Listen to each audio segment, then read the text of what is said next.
What's up, guys? It's Alex, Leffler Motors.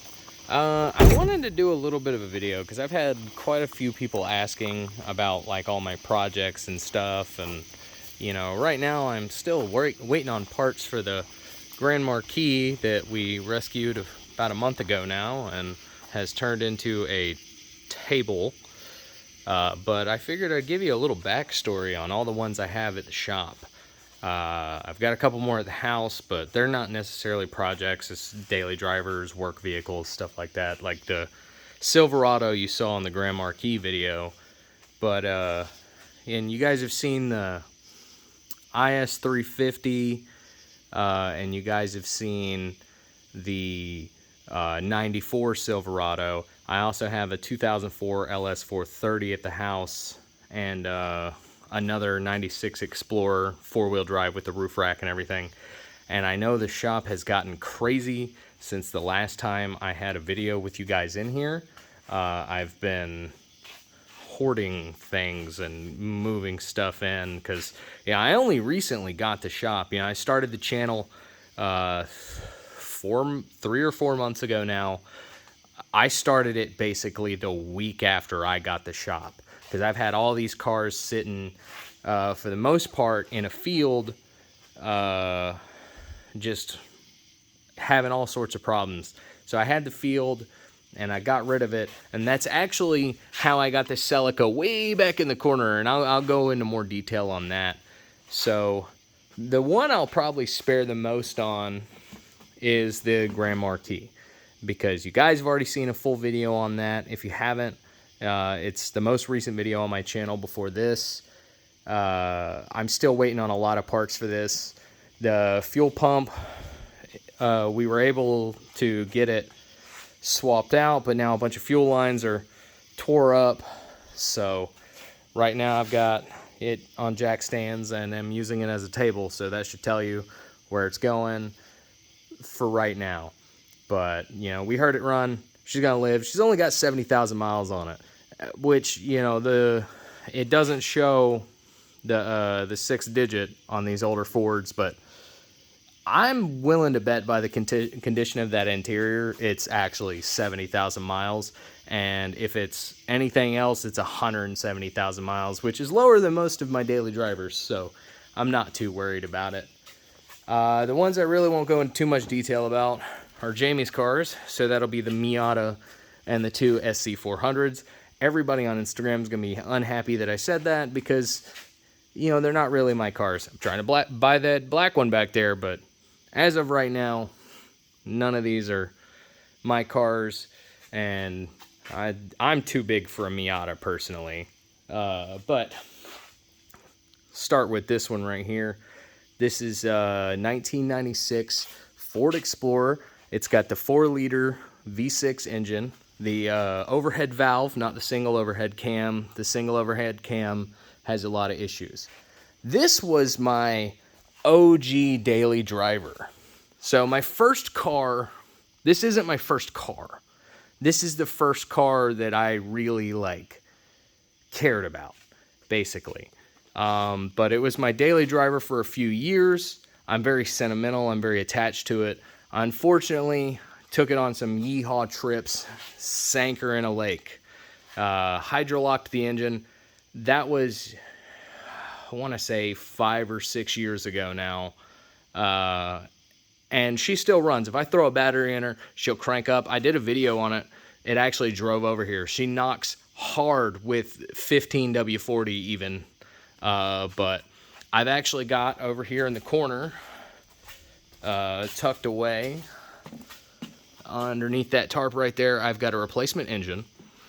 So I just got to get some free time to pull this apart, do a replacement engine. If you saw the green Ford Explorer I have, I'm going to do something similar.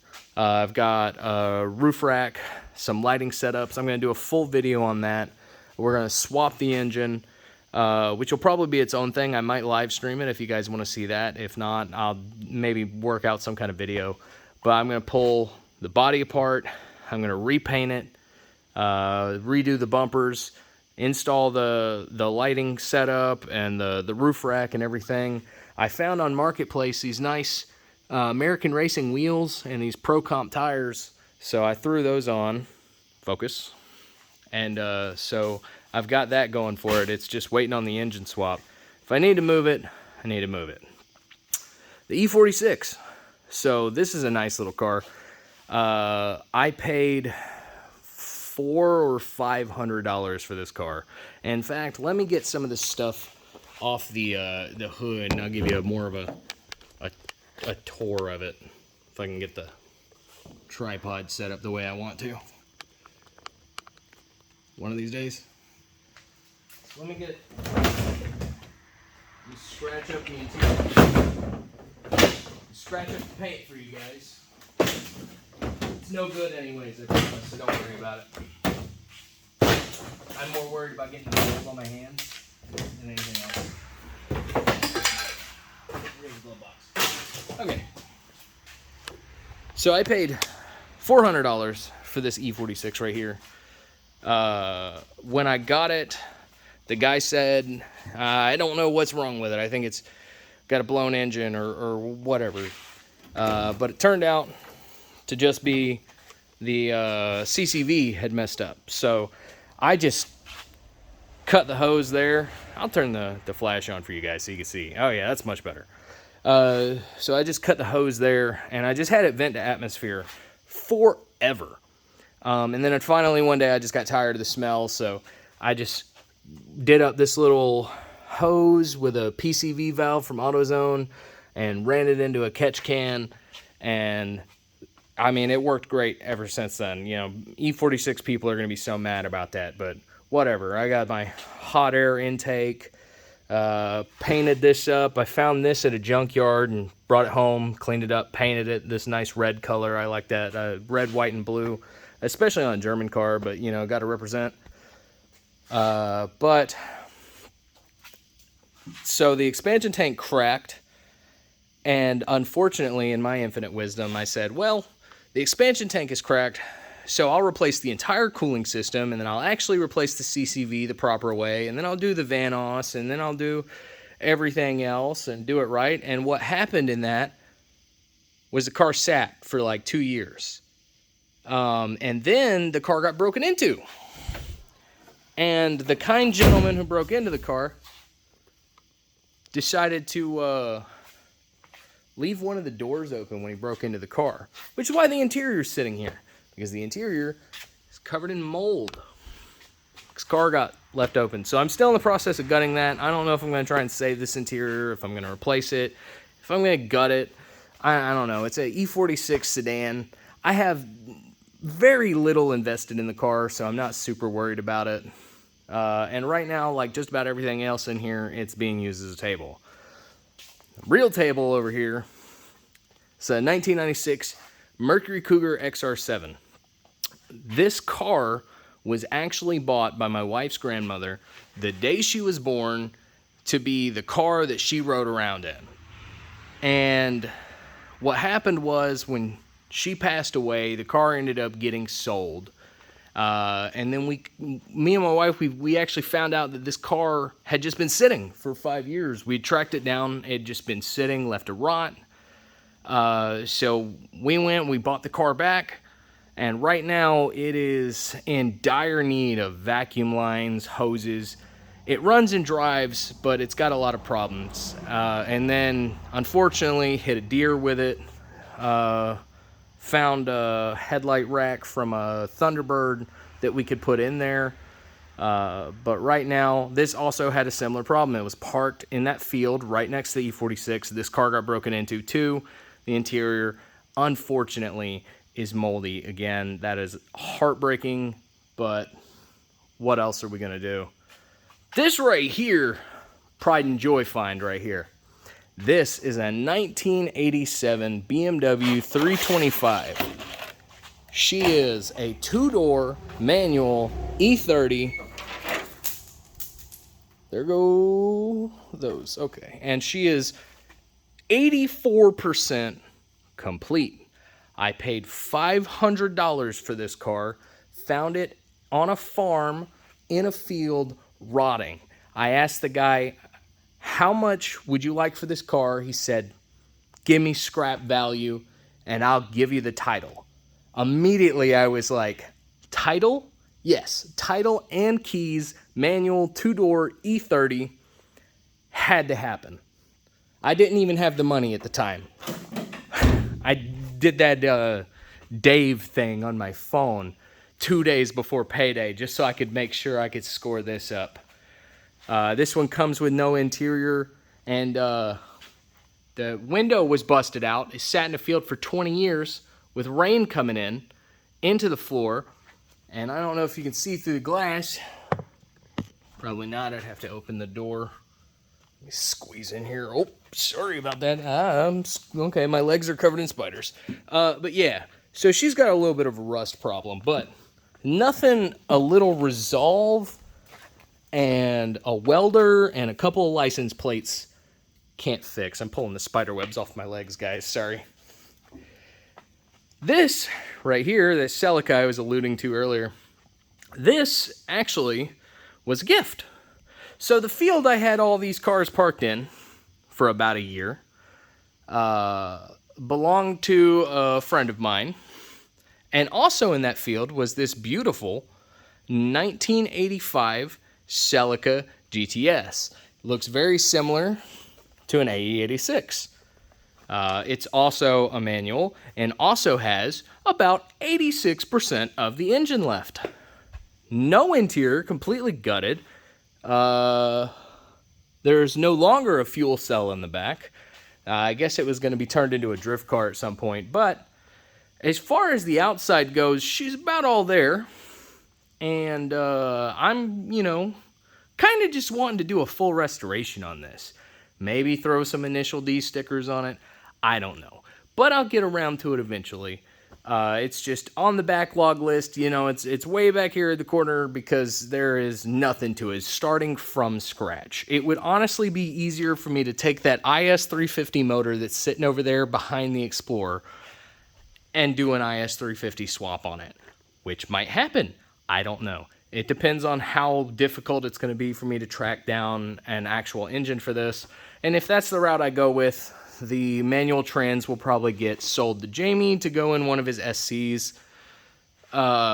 If not, we'll figure something out. It's, work in progress. Now that's the lemon. Okay, that is the garbage pile. Why do I have a 2004 Dodge Neon? Why, Alex? Why would you have this? Well, the reason I have this is my first car. I'm sentimental about it. It's my first car. I can't ever really get rid of it. There ain't much left to it. Well, I'll be honest. When I got this car, I knew nothing about cars. I knew you put the gas in. I know you press the pedal. The gas makes it go. The pedal makes it use the gas to go. And you do an oil change every once in a while. I had no idea what an interference motor was. I had no idea what a timing belt was. I figured that would do something to the clock. And this engine bonked. My God, I'm telling you, it is toe up. Half of it is on a pallet over there, waiting on a machine shop who will mill it, which is always a problem. But it's sat like this for quite a many years. Never been important enough for me to fix it because I've just been using this car as storage, basically. It's full of parts for other cars. And, oof, what is with all the spiders?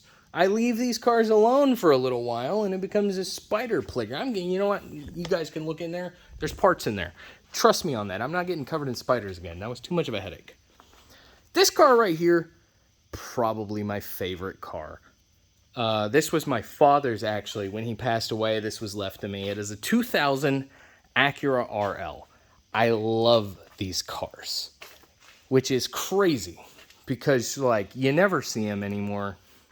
And they're kind of not the best, but it is a beautiful car. And it's got a V6, but don't let the orientation of this V6 fool you. No. Front wheel drive. All the weight right here. This engine This whole car has about 400,000 miles on it. And it is smooth. It has good power. It rides great. The suspension feels phenomenal. It needs paint and body work. Birds have shown it some love. The interior is honestly pretty clean. It's got its age, of course. I mean, it's 25 years old. It's got almost 500,000 miles. The PCM is fried. And half the wiring harness is in the trunk. Oh, there's my other multimeter. Yeah, that tells you the state of this car. I have a multimeter in the car.